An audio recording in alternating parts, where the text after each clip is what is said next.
चंद्रभागा नदी का काम क्या है, मां चंद्रभागा का काम क्या है, क्या काम है उसका? महाराज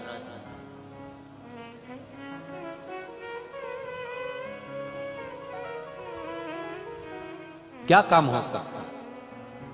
जिस ऋग्वेद में चंद्रभागा का नाम दिया गया है, ऋग्वेद में चंद्रभागा का नाम है, महाभारत में चंद्रभागा का नाम है,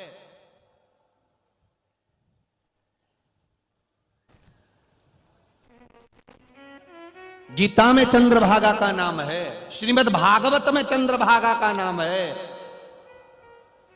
द्रौपदी ने 1000 वर्ष तक तप करना चाहा है चंद्रभागा नदी के तट पर। कौन है चंद्रभागा? क्या काम है इसका? एक काम चंद्रभागा का सबसे प्रबल है। क्या काम है चंद्रभागा का? देखिए देवऋषि नारद की कथा शिव महापुराण क्या कह रही है। देवऋषि नारद गए थे तप करने के लिए चंद्रभागा नदी के तट पर। बालू रेत का शिवलिंग बनाकर देवऋषि नारद ने तप करना प्रारंभ करा। देवऋषि नारद ने जो तप करना प्रारंभ करा, तप करते करते देवऋषि नारद को केवल थोड़ा ही समय निकला था और चंद्रभागा का बल देवऋषि नारद को प्राप्त हो गया और भगवान शंकर ने आकर देवऋषि नारद को श्राप से मुक्त किया, अहंकार से मुक्त किया।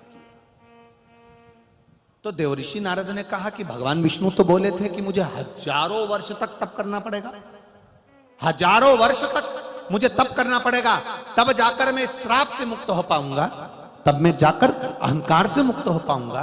पर मैंने तो इतना तप भी नहीं करा, फिर मुझे इतना फल कैसे मिल गया?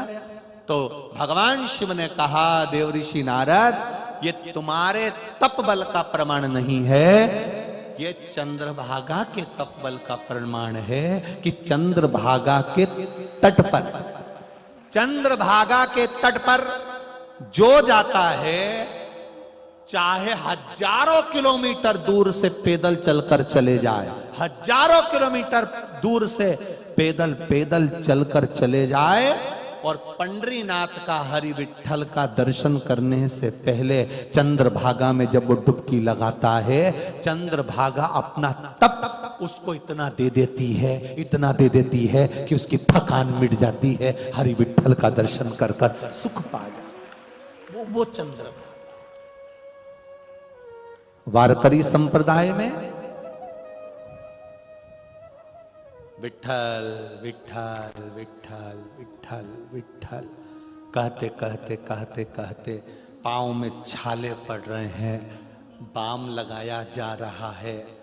पूरे रास्ते भर लोग, कोई फल देता है, पानी पिलाता है, भोजन कराता है, कोई दवाई लेना पड़ती है, किसी किसी को बाम की जरूरत पड़ती है, दवाई की जरूरत पड़ती है, गोली की दवाई की जरूरत पड़ती है।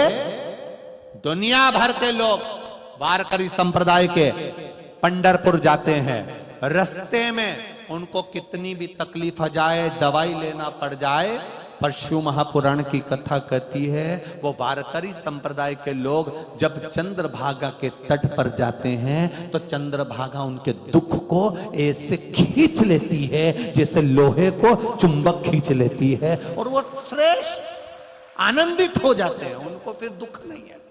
पंढरपुर पहुंचे तो ऐसा लगता है जैसे एक गुलाब का फूल मुरझा जाता है, फिर पंढरपुर पहुंचकर एकदम खिल जाता है, वो फूल जैसा प्रसन्न चित्त हो जाता। कोई पूछता है दर्द हो रहा है, तकलीफ हो रही है, इतनी दूर से चलकर आयो, 500 किलोमीटर, 600 किलोमीटर, 400 किलोमीटर, 700 किलोमीटर दूर से चल के आ रहा हो, कष्ट नहीं, रास्ते में था।